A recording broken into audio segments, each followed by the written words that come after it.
Hello everyone, अस्सलाम वालेकुम जनाब, कैसे हो आप सभी? होप सो गाइस आप सभी बहुत अच्छे होंगे। एंड गाइस इस वीडियो की बहुत ज्यादा रिक्वेस्ट आ रही थी। ध्रुव राठी भाई की वीडियो है औरंगजेब वर्सेस शिवाजी महाराज। एक बहुत ही ज्यादा एक डिबेटफुल टॉपिक कह सकते हैं हम इसे, है ना। लिखा भी गया है गाइस कि how India's true history was hidden from you, है ना। हमने भाई छत्रपति शिवाजी महाराज के बारे में भी हिस्ट्री में पढ़ा अपनी बुक्स में, जब 7th 8th 9th 10th में तो ये पढ़ते थे। औरंगजेब के बारे में भी सुना है, लेकिन कैसी कैसी बातें हमसे छुपाई गई हैं या प्रॉपर सुनाई नहीं गई हैं, वो आज वीडियो के बारे में जानेंगे। पूरा ध्रुव राठी भाई बताएंगे। आप सभी को पता है भाई ये बहुत कमाल की इंफॉर्मेशन लेके आते हैं, पूरी एग्जैक्ट। तो फिलहाल सुनते हैं क्या बताते हैं औरंगजेब और शिवाजी महाराज, है ना। मुगल एम्पायर और शिवाजी महाराज का मराठा एम्पायर, है ना। तो फिलहाल इसको प्ले करते हैं, फिर करते हैं बाकी बातें डिस्कस। नमस्कार दोस्तों, साल 2024 में हो रही इलेक्शंस में अगर कोई नेता औरंगजेब और मुगलों की बात करनी शुरू कर दे अपनी कैंपेनिंग के दौरान, तो आप शायद सोचोगे कि ये क्या मजाक चल रहा है, लेकिन प्रधानमंत्री नरेंद्र मोदी ने यही किया। कांग्रेस को औरंगजेब के अत्याचार याद नहीं आते, जिसने हमारे सैकड़ों मंदिरों को तोड़ा। ऐसी चीजें गलती से नहीं बोली जाती, ये एक सोची समझी गई चाल है। आइए एक सैर करते हैं दोस्तों व्हाट्सएप ब्रेन वॉशिंग माफिया। यार ये चीजें होनी नहीं चाहिए, पता है। हम कभी भी देख लेना, जो ना लड़ेगा, अगर हिंदू मुस्लिम कोई लड़ रहा है ना, या तो वो बड़ा ही वेला बंदा होगा, है ना। किसी के पास इतना टाइम नहीं है कि आजकल सारे इतने एजुकेटेड हैं कि कोई किसी को बुरा बोले, किसी के रिलीजन को बुरा बोले, ना। सब अपनी लाइफ में बिजी हैं। या तो ये पॉलिटिक्स का एक्सटेंट होगा, और या जो पॉलिटिक्स में घुसने की कोशिश करते हैं ना लड़के सारे, है ना, वो ये सब चीजें बीच में लाते हैं, हिंदू मुस्लिम वाली चीजें। के डिपार्टमेंट नंबर 2 की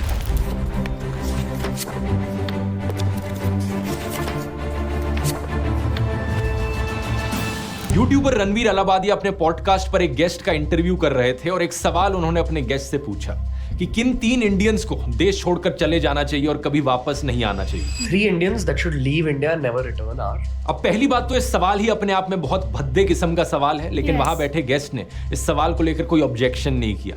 उन्होंने 3 इंडियंस के नाम गिनाने शुरू कर दिए। अब ये सवाल अगर आपसे पूछा जाएगा तो आपके मन में क्या आएगा? देश के सबसे बड़े आतंकवादी, गैंगस्टर्स, मर्डरर्स, या फिर आप सबसे बड़े भ्रष्टाचारी करप्ट लोगों के नाम सोचोगे जिन्होंने लाखों करोड़ों रुपए की चोरी कर रखी हो। लेकिन नहीं, इस आदमी ने जो 3 नाम सुना है वो कुछ और ही थे। बरखादत, प्रोफेसर इरफान हबीब, रोमिला थापर।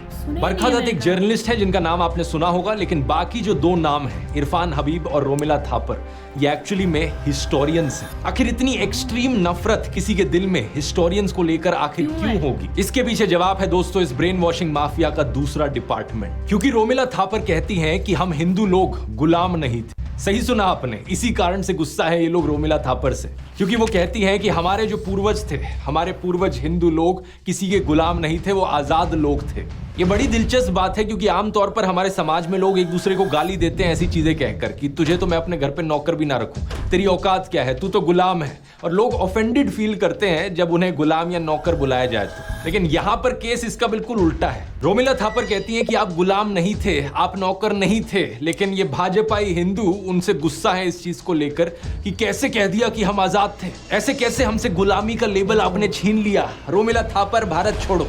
बात क्या है ना, असल में दोस्तों ऐसी चीजें बोलना इस ब्रेन वॉशिंग माफिया के एजेंडा के खिलाफ जाता है। मैंने आपको पिछले वीडियोस में बताया था कि इनके दूसरे डिपार्टमेंट का मकसद है आपको ये एहसास दिलाना कि आपके जो पूर्वज थे वो हजारों सालों से गुलाम रहे थे मुसलमानों के नीचे। ये आपको विक्टिम बनाना चाहते हैं, ये एहसास दिलाना चाहते हैं कि हम हिंदू लोग तो 1000 सालों से अत्याचार सहते आ रहे हैं और 1000 सालों से हम मुसलमानों के नीचे दब कर रहे हैं, मुसलमानों के गुलाम बन कर रहे हैं। इस झूठ को पकड़ना ज्यादा मुश्किल नहीं है। मैं आपसे सीधा पूछता हूं, बताओ क्या छत्रपति शिवाजी महाराज किसी के गुलाम थे? क्या वो किसी मुसलमान के नीचे दब कर रहे थे? ऑब्वियसली नहीं। हम सब जानते हैं कि वो कितने महान राजा थे जिन्होंने कई जंग लड़ी, कितना बड़ा अपना एम्पायर बनाया। तो कैसे कहा जा सकता है कि वो या उनके राज्य में रहने वाला कोई भी हिंदू किसी का स्लेव था? ये दोनों चीजें एक टाइम पर सच कैसे हो सकती हैं कि एक तरफ 1000 सालों से हम हिंदुओं पर अत्याचार हुआ है, हम मुसलमानों के नीचे दब कर रहे हैं, लेकिन दूसरी तरफ छत्रपति शिवाजी बहुत ही महान राजा थे और हम हिंदू आजाद थे उनके समय। व्हाट्सएप यूनिवर्सिटी के स्टूडेंट्स के लिए ये दोनों चीजें एक ही टाइम पर सच हो सकती हैं। जॉर्ज ऑरवेल की नॉवल 1984 में डबल थिंक नाम के कॉन्सेप्ट की बात करी गई। उस नॉवल में जो ब्लाइंड सपोर्टर्स होते हैं वो 2 कॉन्ट्रडिक्टिंग आइडियाज को साथ साथ एक्सेप्ट कर लेते हैं अपने दिमाग। व्हाट्सएप यूनिवर्सिटी के छात्र भी इसी कैटेगरी में आते हैं। अब जिन लोगों का ब्रेन वॉश हो चुका है उन लोगों के दिमाग में जो शिवाजी की पिक्चर है वो भी कुछ ऐसे होगी कि एक तरफ छत्रपति शिवाजी महाराज खड़े हैं और उनके पीछे है हिंदुओं की पूरी आर्मी भगवे रंग से सजी हुई, दूसरी तरफ औरंगजेब खड़ा है और उसके पीछे है मुसलमानों की पूरी आर्मी, हर कोई ग्रीन रंग से सजा हुआ है। अगर आप भी ऐसा ही सोचते हो तो तैयार हो जाओ, आपकी आंखें खुलने वाली हैं। आइए कुछ हिस्टोरिकल फैक्ट्स जानते हैं। छत्रपति शिवाजी महाराज के पिता का नाम था शाहजी और उनके अंकल का नाम था शरीफ जी। और जानते हैं शरीफ जी नाम कहां से आया? ये नाम रखा गया एक सूफी सेंट के नाम पर। इससे पता चलता है कि ना सिर्फ शिवाजी महाराज खुद बल्कि उनके दादाजी भी हिंदू सेंट्स और मुस्लिम सूफी सेंट्स दोनों की रिस्पेक्ट किया करते थे। असल में बात क्या है ना, उस जमाने में कोई बीजेपी, कोई गोदी मीडिया, कोई व्हाट्सएप माफिया नहीं था हिंदू मुसलमानों के बीच नफरत फैलाने वाला। इसलिए इवन दो छत्रपति शिवाजी खुद एक हिंदू थे, वो मुसलमानों का बड़ा आदर करते थे। किलेशी गांव के याकुत बाबा शिवाजी अक्सर इनके पास जाया करते थे इनकी ब्लेसिंग्स लेने के लिए।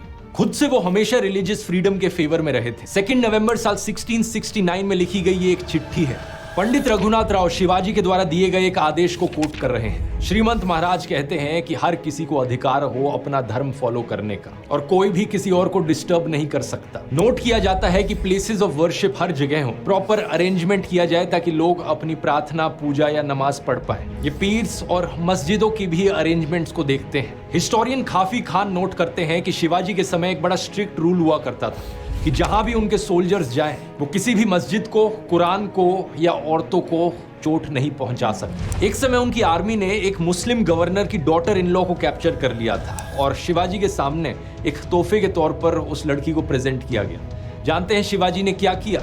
उन्होंने इस औरत के सामने जाकर माफी मांगी और बड़े ही रिस्पेक्टफुल तरीके से उसे वापस भेज दिया। बीजेपी के जो लोग हैं वो शिवाजी की इस महानता को समझ ही नहीं सकते क्योंकि उनके रोल मॉडल हैं सावरकर।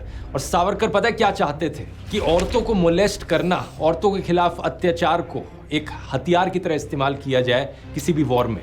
हम जानते हैं कि श्री राम भी कितना रिस्पेक्ट करते थे सभी औरतों को, लेकिन सावरकर रावण को कोट करता है कहते हुए कि औरतों को अबडक्ट करना और मोलेस्ट करना परमो धर्म है।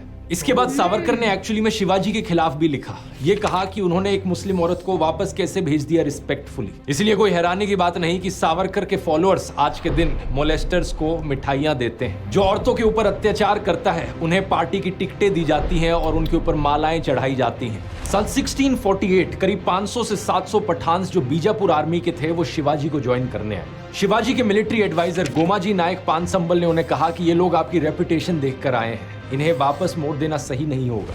ग्रैंड डफ के द्वारा लिखी गई किताब हिस्ट्री ऑफ द मराठास में हमें पता चलता है कि छत्रपति शिवाजी ने इस एडवाइस को ना सिर्फ सुना बल्कि इसे अपनी पॉलिसी बना दिया। इसी की वजह से ही शिवाजी की आर्मी में ढेर सारे मुसलमान थे और बहुत से मुस्लिम जनरल्स भी थे। वीके राजवाड़े अपनी किताब मराठांच्या इतिहासची साधने के वॉल्यूम 17 पेज नंबर 17 पर लिखते हैं, शिवाजी के सरनोबत यानी कि इन्फेंट्री चीफ एक मुस्लिम थे, नूर खान बेग। सभासद बखर के पेज नंबर 76 पे आपको शिवाजी के लेफ्टिनेंट का नाम भी मिलेगा, शामा खान। शिवाजी के टॉप नेवी चीफ्स में से 2 लोग थे, दौलत खान और दरिया सारंग। इसके अलावा कुछ और भी थे जैसे कि सिद्दी हिलाल और इब्राहिम खान जो कि उनकी आर्टिलरी का कमांड संभाल रहे थे। उनके सेक्रेटरी ऑफ इंटेलिजेंस भी खुद एक मुस्लिम थे, मौलाना हैदर अली। क्या आप जानते हैं इन सब चीजों के बारे में? शिवाजी महाराज की एक ये पेंटिंग है जो जरूर आपने कहीं ना कहीं देखी होगी क्योंकि ये व्हाट्सएप पर बहुत ज्यादा फैलाई जाती है। इसमें दिखाया गया है कि शिवाजी आदिल शाही सल्तनत के अफजल खान को मार रहे हैं। इसे इतना ज्यादा फैलाया जाता है क्योंकि इसमें एक हिंदू मुस्लिम को मार रहा है। लेकिन क्या आप ये जानते हैं कि अफजल खान के एडवाइजर कौन थे? कृष्णमूर्ति भास्कर कुलकर्णी, एक हिंदू ब्राह्मण। और ये किसके एडवाइस पर शिवाजी महाराज ने अपने पास एक लोहे का क्लॉ रखा था? उनके मुस्लिम बॉडीगार्ड रुस्ताम जमा के एडवाइस पर। तो यहाँ एक हिंदू राजा का एक मुस्लिम बॉडीगार्ड था और वहां एक मुस्लिम राजा का एक हिंदू एडवाइजर था। ये सारी चीजें आपको व्हाट्सएप पर कभी नहीं बताई जाएंगी क्योंकि उनके ब्रेन वॉश करने के एजेंडा के खिलाफ जाता है। अच्छा, और औरंगजेब का क्या यहाँ पर? औरंगजेब की बात करके हमने इस वीडियो की शुरुआत करी थी। व्हाट्सएप के अनुसार औरंगजेब तो एक कट्टर मुसलमान था जो हिंदुओं के खिलाफ था, तो इसका मतलब उसकी आर्मी में तो कोई हिंदू हो नहीं सकता ना। लेकिन गलत। बैटल ऑफ पुरंदर में जहां शिवाजी ने अपने 23 किले खोए जिसके बाद उन्हें आगरा में एक बंदी बना दिया गया, जानते हैं औरंगजेब की आर्मी को कौन लीड कर रहा था? मिर्जा राजा जयसिंह, एक हिंदू राजपूत। गोविंद पंसारे अपनी किताब हु वाज शिवाजी में बताते हैं कि 400 ब्राह्मणों ने इस लड़ाई के दौरान कोटि चंडी यज्ञ किया था इस उम्मीद से कि शिवाजी की हार हो। और ये सुनने के बाद अगर आप सोचते हो कि ये 400 ब्राह्मण तो एंटी नेशनल लोग थे तो आपकी सोच गलत है। ये 400 ब्राह्मण लोग सिर्फ पूजा कर रहे थे अपने किंगडम की विक्ट्री के लिए जिस किंगडम में ये रहते थे। सालेरी की लड़ाई के बाद औरंगजेब के लेफ्टिनेंट्स ने दक्षिण में एक हिंदू ब्राह्मण को एम्बेसडर के तौर पर भेजा था ताकि शिवाजी से वापस से फ्रेंडली रिलेशंस बनाए जा सके। दूसरी तरफ से शिवाजी ने काजी हैदर को अपना दूत भेजा, यानी कि एक मुस्लिम राजा का हिंदू एम्बेसडर था और एक हिंदू राजा का एक मुस्लिम एम्बेसडर था। और ये इकलौता ऐसा एग्जाम्पल नहीं है, ऐसे ढेर सारे एग्जाम्पल्स आपको मिल जाएंगे। औरंगजेब ने अपने चीफ दीवान के तौर पर एक हिंदू को अपॉइंट किया था, राजा रघुनाथ रे। और साल 1664 में जब रघुनाथ रे का देहांत हुआ, पता है औरंगजेब ने क्या कहा था कि ये इतिहास के सबसे महान एडमिनिस्ट्रेटर थे जिन्हें जानते थे। औरंगजेब के शासन में मुगल हुकूमत में एलीट लेवल्स पर जो हिंदू पार्टिसिपेशन था वो 50% बढ़ गया था। मुगलों में जो नोबिलिटी थी, नवाब्स और निजाम्स की, उनमें हिंदूज की पॉपुलेशन 31.6% पर थी। एम आथर अली अपनी किताब the Mughal nobility under Aurangzeb के पेज नंबर 35 पर लिखते हैं, साल 1679 में करीब 72 राजपूत मनसबदार थे औरंगजेब के अंडर। मराठा मनसबदारों की संख्या इससे भी ज्यादा थी, 96 पर, यानी कि टोटल में से 1/5 सिर्फ मराठा थे। औरंगजेब ने इतने मराठाओं को एम्प्लॉय कर रखा था ताकि वो डेक्कन तक अपनी पहुंच बना सके। लेकिन क्या इन सब चीजों का मतलब ये हुआ कि औरंगजेब एक सेक्युलर राजा था जो सभी धर्मों को एक बराबर देखता था? नहीं, औरंगजेब के समय में एक्चुअली में कई हिंदू मंदिरों को तोड़ा गया था। Historian S.A.A. रिजवी लिखते हैं कि जो अकबर के समय पॉलिसी थी को एग्जिस्टेंस की, सभी धर्मों को एक बराबर देखने की, औरंगजेब के शासन में वो धीरे धीरे खत्म होती गई। साल 1665 में औरंगजेब ने हिंदू ट्रेडर्स पर लग रही कस्टम ड्यूटीज को बढ़ाया और दुगना कर दिया जो मुस्लिम ट्रेडर्स पे करते थे उससे। 2 साल बाद मुस्लिम्स पर लगने वाली सारी कस्टम ड्यूटीज को अबॉलिश कर दिया गया। साकी मुस्तईद खान की मासिर-ए-आलमगिरी एक फारसी भाषा की किताब है। इसमें लिखा गया है कि कैसे औरंगजेब ने ऑर्डर्स दिए थे कि हिंदू मंदिरों को तोड़ दिया जाए ताकि इस्लाम को ढंग से एस्टैब्लिश किया जा सके। व्हाट्सएप का माफिया प्रोफेसर और हिस्टोरियन इरफान हबीब को एक विलन बना देता है क्योंकि वो कहता है कि इरफान हबीब कभी इनकी बात ही नहीं करते। लेकिन एक्चुअली में प्रोफेसर इरफान हबीब ने कभी भी इन चीजों को मना नहीं किया। इन्होंने कहा है कि कैसे औरंगजेब ने मथुरा और वाराणसी में मंदिरों को तोड़कर मस्जिद बनाए। एक और हिस्टोरियन जिनके खिलाफ बहुत नफरत फैलाई जाती है इस माफिया गैंग के द्वारा, वो है ऑड्री ट्रुश्के। लेकिन उनके इस आर्टिकल को देखिए जो इन्होंने स्क्रोल में लिखा था। इन्होंने भी कह रखा है कि औरंगजेब ने बड़े बड़े मंदिरों को टारगेट किया। लेकिन अब तैयार हो जाइए दोस्तों कहानी में एक ट्विस्ट के लिए। साल 1654 में औरंगजेब ने एक प्रिंसली ऑर्डर भेजा था राणा राज सिंह को, जो कि मेवाड़ के हिंदू राजपूत राजा थे। इन्होंने कहा था कि बड़े बड़े राजा ईश्वर की परछाई होते हैं और हर राजा को इस बात पर ध्यान देना चाहिए कि हर मजहब के लोग उसके शासन में शांति से रहें, प्रॉस्पेरिटी में रहें। एकदम इन्होंने वक्त बदल दिया, जज्बात बदल दिए, जिंदगी बदल दी। इसी चिट्ठी में इन्होंने हर उस राजा के खिलाफ लिखा जो तासुब करता है, बिगिटरी करता है, किसी भी भगवान की जगह को तबाह करके। इन्होंने लिखा कि जब ये सत्ता में आएंगे तो इन सारी अन इस्लामिक प्रैक्टिसेस को होने से रोक देंगे। इतना ही नहीं, आगे सुनो। औरंगजेब ने अपने आप को राजा घोषित किया 31 जुलाई साल 1658 को और फरवरी 1659 में उसने एक फरमान भेजा बनारस में। इस फरमान में लिखा था कि उन्हें पता चला है कि कुछ हिंदू लोगों को यहाँ पर हरास किया गया है, स्पेशली कुछ ब्राह्मण लोग जो यहाँ पुराने पुराने मंदिरों में बैठे हुए हैं। इन्होंने इस फरमान में लिखा कि सभी ऑफिशियल्स को ऑर्डर किया जाता है कि कोई भी इस जगह में डिस्टर्बेंस नहीं फैलाएगा, ना किसी ब्राह्मण ना किसी हिंदू पर कोई चोट आनी चाहिए। ये कोई 1-2 ऐसे इंसिडेंट्स नहीं है, काफी है। साल 1687 में औरंगजेब ने बनारस के एक घाट पर खाली जमीन पर ऑर्डर किया कि यहाँ पर घर बनाए जाएं पायस ब्राह्मण्स और होली फकीर्स के लिए। साल 1680s में औरंगजेब ने एक रिलीजियस डिस्कशन करी बैरागी हिंदू शिव मनगलदास महाराज के साथ और तोहफों की उन्होंने बरसात करी। साल 1691 में चित्रकूट में एक बालाजी मंदिर को सपोर्ट करने के लिए उन्होंने महंत बालक दास निर्वाणी को जमीन दी, टैक्स फ्री, और 8 गांव दिए। लिस्ट बहुत लंबी है। इलाहाबाद, वृंदावन, बिहार, अलग अलग जगहों पर औरंगजेब ने मंदिरों को बनाने के लिए जमीन दी या लोगों को बढ़ावा दिया कि वो मंदिर बनाए। सेम पॉलिसी हिंदुओं के लिए ही नहीं बल्कि जैन्स के लिए भी एक्सटेंड करी गई। लेट 1650s में औरंगजेब ने जमीन दी शत्रुंजिया, गिरनार और माउंट अब्बू की जगहों पर। ये सारी जैन पिलग्रिमेज डेस्टिनेशन है गुजरात में। ये सब सुनकर दोस्तों आप थोड़ा कंफ्यूजन में आ रहे होंगे कि एक तरफ औरंगजेब मंदिरों को तोड़ रहा था लेकिन दूसरी तरफ मंदिर बनाने के लिए ये जमीन दान कर रहा था। ये कैसे हो सकता है? औरंगजेब एक कम्युनल राजा था या एक सेक्युलर राजा था? इस सवाल का जवाब ढूंढने में मैं आपकी थोड़ी मदद करता हूं। आप मुझे ये बताओ, बीजेपी पॉलिटिशियन नरेंद्र मोदी क्या ये एक कम्युनल पॉलिटिशियन है या ये एक सेक्युलर पॉलिटिशियन है? टाइम्स ऑफ इंडिया के एक आर्टिकल में एमिनेंट हिस्टोरियन हरबंस मुखिया नरेंद्र मोदी को एक मॉडर्न पैरेलल बुलाते हैं औरंगजेब का। ऐसा इसलिए क्योंकि नरेंद्र मोदी और औरंगजेब के बीच में बहुत सारी सिमिलैरिटीज हैं। सबसे पहले तो दोनों का जन्म गुजरात में हुआ था। मोदी का जन्म वडनगर में हुआ था और औरंगजेब का जन्म दाहोद में हुआ था। दूसरा, नरेंद्र मोदी खुद को फकीर बताते हैं, कहते हैं कि 30 सालों तक वो भिक्षा पर जिए हैं। मैं 35 साल तक भिक्षा मांग करके खाया हूं। औरंगजेब भी खुद को एक साधु की तरह बताता था। कहा जाता है कि औरंगजेब ने शुरुआत में अपने पैसे कमाए कुरान की कॉपियां बनाकर और नमाज की टोपियों की स्टिचिंग करके। तीसरा, दोनों के दोनों सत्ता के बड़े भूखे थे और इस सत्ता के लालच में आकर दोनों ही कभी कम्युनल बन जाते, कभी सेक्युलर बन जाते, डिपेंडिंग अपॉन द सिचुएशन। मैं अपने मन से बनाकर नहीं बोल रहा इन चीजों को, इन आर्टिकल्स को देखो। नरेंद्र मोदी इस्लाम की प्रशंसा कर रहे हैं कि इस्लाम पीस और हार्मनी का मैसेज फैलाता है। पीएम मोदी कहते हैं कि मुसलमान यूथ के लिए उनका एक विजन है, एक हाथ में कुरान हो और दूसरे हाथ में कंप्यूटर हो। पीएम मोदी कहते हैं कि मालदीव्स की आइकॉनिक फ्राइडे मस्जिद की कंजर्वेशन में इंडिया मदद करेगा। पीएम मोदी बीजेपी वर्कर्स को एडवाइस देते हैं कि प्लीज एंटी मुस्लिम रिमार्क्स मत फैलाओ। इन ट्वीट्स को भी देखिए। पीएम मोदी ईद पर बधाई देते हैं, कहते हैं प्रॉफिट मोहम्मद की टीचिंग्स को हमें फॉलो करना होगा।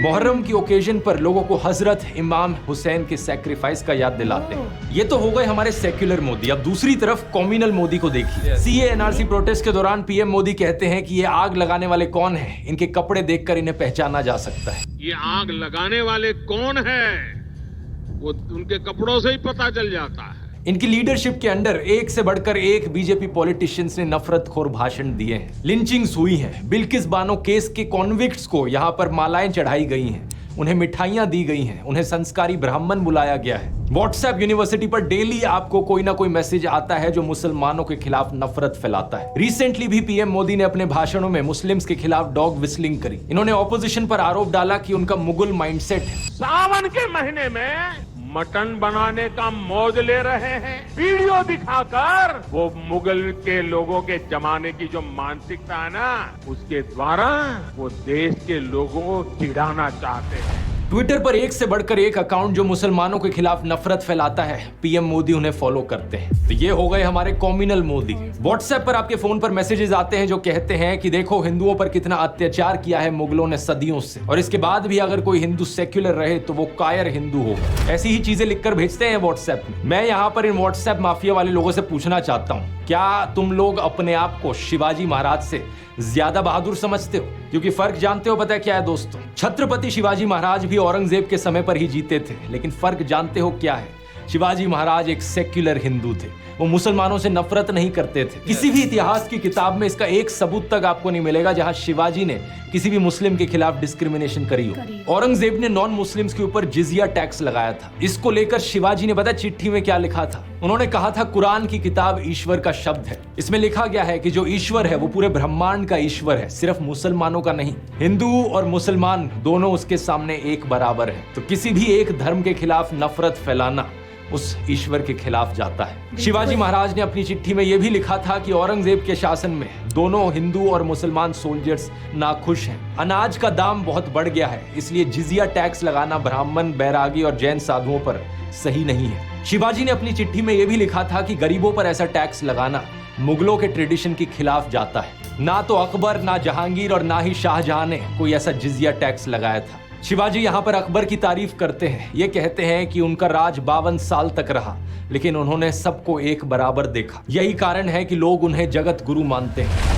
अब मुगल शहंशाह अकबर की बात करी जाए यहाँ पर दोस्तों, तो फिर से वही कहानी आ जाती है। व्हाट्सएप पर आपको एक बार फिर से हिंदू मुस्लिम की राइवलरी दिखाई जाती है। जैसे शिवाजी औरंगजेब की थी, यहाँ पर अकबर और महाराणा प्रताप के बीच एक हिंदू मुस्लिम राइवलरी दिखाई जाती है, दिखाने के लिए कि देखो हिंदू वर्सेस मुस्लिम, ये था हमारा इतिहास। लेकिन फिर से एक बार व्हाट्सएप के बाहर अगर आप नजर डालोगे असली इतिहास पर, आपको दिखेगा इस बात में रत्ती भर भी सच्चाई नहीं है। इस स्टैचू को देखिए, यह है अफगान के पठान हकीम खान सुर, शेर शाह सूरी के एक डिसेंडेंट। ये एक मुस्लिम वॉरियर हैं जो बड़ी महानता से महाराणा प्रताप की साइड पर लड़े थे और इन्होंने अपनी जान खोई थी हल्दी घाटी की लड़ाई में। दूसरी तरफ अकबर के पास थे हिंदू जनरल राजा मान सिंह और उनकी आर्मी में ढेर सारे राजपूत सोल्जर्स। व्हाट्सएप पर आने वाले मैसेजेस आपको कहानी सुनाते हैं कि कैसे औरंगजेब के समय में विश्वनाथ मंदिर को तोड़ा गया, लेकिन जो वो आपको नहीं बताते वो ये कि इस मंदिर को बनाया किस समय गया था? अकबर के शासन में। इसे बनाया गया था राजा मान सिंह के सुपरविजन में। अगर एक मुगल शहंशाह ने इस मंदिर को तोड़ा तो दूसरे मुगल शहंशाह ने इस मंदिर को बनाया भी। प्रधानमंत्री मोदी की सरकार ने भी अकबर को एडमायर किया था अपनी G20 की किताब Bharat the mother of democracy में। इसके 38th पेज पर लिखा है कि कैसे तीसरे मुगल बादशाह अकबर एक तरीके की डेमोक्रेसी प्रैक्टिस करते थे, जहां पर सभी धर्मों को एक बराबर देखा जाता था। अकबर ने सुलह एक कुल की डॉक्ट्रिन इंट्रोड्यूस करी थी, जिसका मतलब है पीस फॉर ऑल, सबके लिए शांति रहे। इस बुकलेट में नवरत्न का भी मेंशन किया गया है, जो कि 9 वाइज लोग थे जो अकबर के काउंसलर्स थे, जिनकी मदद से अकबर ने जनता के हक में स्कीम्स को इंप्लीमेंट किया था। और व्हाट्सएप के छात्रों के लिए मैं ये भी बता दूं, इन 9 में से 4 एक्चुअली में हिंदू थे, राजा टोडरमल, राजा मानसिंह, राजा बीरबल और तानसेन। क्या आप ये जानते हो संत तुलसीदास ने रामचरितमानस को भी अकबर के शासन में लिखा था। इतना ही नहीं, रामलीला की शुरुआत भी इसी समय हुई थी, मेघा भगत के द्वारा, जो कि तुलसीदास के ही एक डिसिपल थे। बहुत सी हिंदू एपिक्स जैसे कि रामायण, महाभारत, विष्णु पुराण और कथा सरित सागर, इन सब को इसी समय के दौरान अकबर के शासन में पर्शियन में भी ट्रांसलेट किया गया था। सिर्फ अकबर ही नहीं, मुगल प्रिंस दारा शिकोह ने भी 52 उपनिषद और भगवत गीता को पर्शियन में ट्रांसलेट किया था। इनका मानना था कि उपनिषद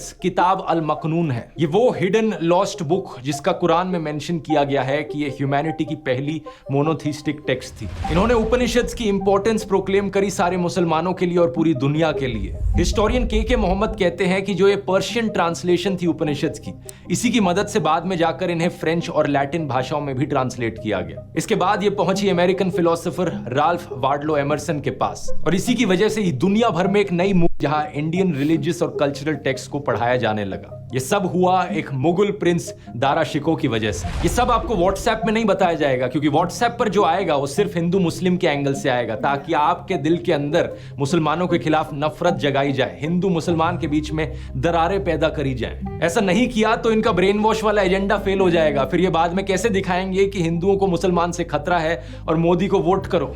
दिल्ली की दलहौजी रोड को भी रीनेम किया गया दारा शिकोह रोड में बीजेपी लेड एनडीएमसी के द्वारा फरवरी 2017 में। और 2020 में मोदी सरकार की मिनिस्ट्री ऑफ कल्चर ने भी एक 7 मेंबर का पैनल सेटअप किया था under the archaeological survey of India, ताकि मुगल प्रिंस दारा शिकोह की ग्रेव को लोकेट किया जा सके। और जब हम यहाँ पर मुगलों की और सेक्युलरिज्म की बात कर रहे हैं, तो हम आखिरी मुगल बहादुर शाह जफर को कैसे भूल सकते हैं। क्या आप जानते हैं वो ईद मनाने के साथ साथ दशहरा और दिवाली भी मनाते थे। बहादुर शाह जफर और उनके बेटे ब्रिटिश कॉलोनियलिज्म के सख्त खिलाफ थे। 1857 की रिवोल्ट के दौरान मेरठ से कई सिपाही उनके पास आए और उन्हें अपना राजा प्रोक्लेम किया। इसके बाद उन्होंने कई सारे नवाबों को, जमींदारों को और लोकल राजाओं को कहा कि आओ साथ में मिलकर हम अंग्रेजों के खिलाफ लड़े। इन्होंने हाथ मिलाया नाना साहेब, रानी लक्ष्मीबाई, बेगम हजरत महल और कई सारों के साथ, लेकिन अनफॉर्चुनेटली इन्हें ब्रिटिश के द्वारा कैप्चर कर लिया जाता है और एग्जाइल पर बर्मा भेज दिया जाता है। जब हमारे सेक्युलर प्रधानमंत्री मोदी 2017 में वहां गए थे, तो उन्होंने जफर की मजार को भी विजिट किया था और उन्हें फ्लोरल ट्रिब्यूट दिया था। लेकिन इन मुगलों के अलावा भी दोस्तों ऐसे कई मुस्लिम राजा थे जो सेक्युलर थे, जैसे कि अवध के आखिरी राजा वाजिद अली शाह, जिन्होंने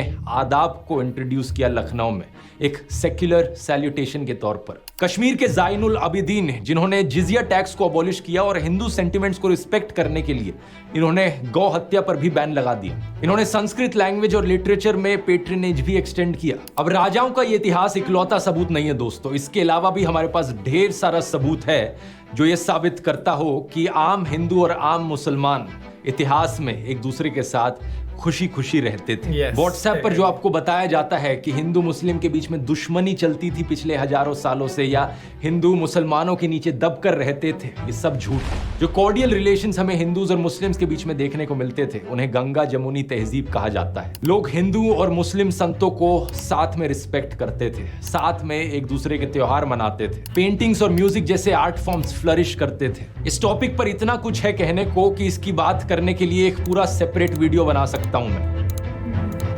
लेकिन अगर हम आज की भी बात करें, हमें आज भी देखने को मिलता है कि कैसे मुस्लिम्स रामलीला को ऑर्गेनाइज कर रहे हैं। कई मुस्लिम्स भाग लेते हैं रामलीला में अलग अलग रोल्स करते हुए, कोई रावण के पुतले बनाते हैं। कितनी ही फोटोज आपको मिल जाएंगी जहां पर मुसलमान बच्चे अपने आप को राधा और कृष्ण की तरह ड्रेसअप करके जन्माष्टमी बनाते हुए दिखते हैं। मुस्लिम सिंगर मोहम्मद रफी, मुस्लिम लिरिसिस्ट शकील बदायूनी, मुस्लिम म्यूजिशियन नौशाद, इन सब ने कैसे कैसे भजन्स बनाए हैं, क्या आप जानते भी हैं? मन तरपत हरि दर्शन को आज मोरे तुम बिना बिगड़े।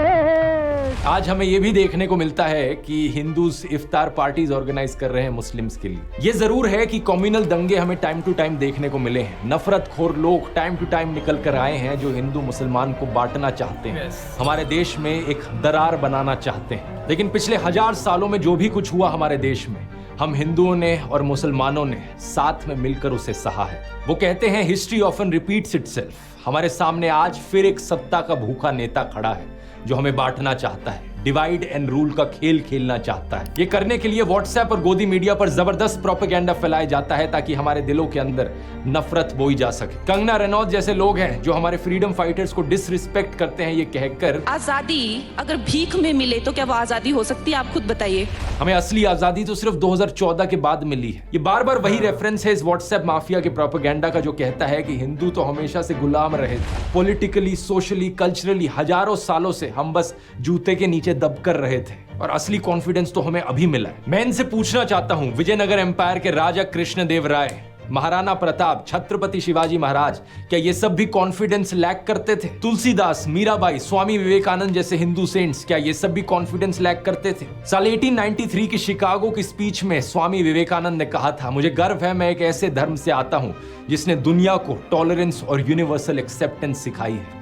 लेकिन प्रधानमंत्री मोदी और ये व्हाट्सएप माफिया देश के सभी हिंदुओं का अपमान करता है ये कहकर कि हम तो 1000 सालों से बस गुलामों की तरह जिए हैं। लेकिन अब बहुत हो गया है, अब इस व्हाट्सएप माफिया को खत्म करने का समय आ गया है। सो गाइज ये थी वीडियो ध्रुव राठी भाई की। और गाइज हम लोगों को जो हिस्ट्री पता है वो आई थिंक ऊपर से ही है ना, ऊपर से पता है हमें, है ना, कि डीपली पढ़े ना तो बहुत चीजें यार, ये डीपली चीजें कोई पढ़ता ही नहीं है ना, कितने ध्यान से बस जो चीजें पता क्या सारी डिफरेंट वो आएगा। दिक्कत पता क्या है कि जो चीजें हमें पता लगती है ना एक दूसरे के सुनने से, हम उसे एक्सेप्ट कर लेते हैं। तूने मुझे बताया, हमने उसे एक्सेप्ट कर लिया। अब ध्रुव राठी भाई ने जो बताया हमने उसे एक्सेप्ट कर लिया, हम मान गए ना।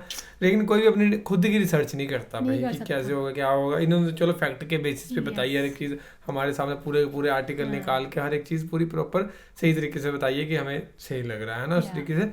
और भाई की वीडियोस तो अमेजिंग होती है ना, तभी इतने लोग देखते हैं, प्यार करते हैं ना।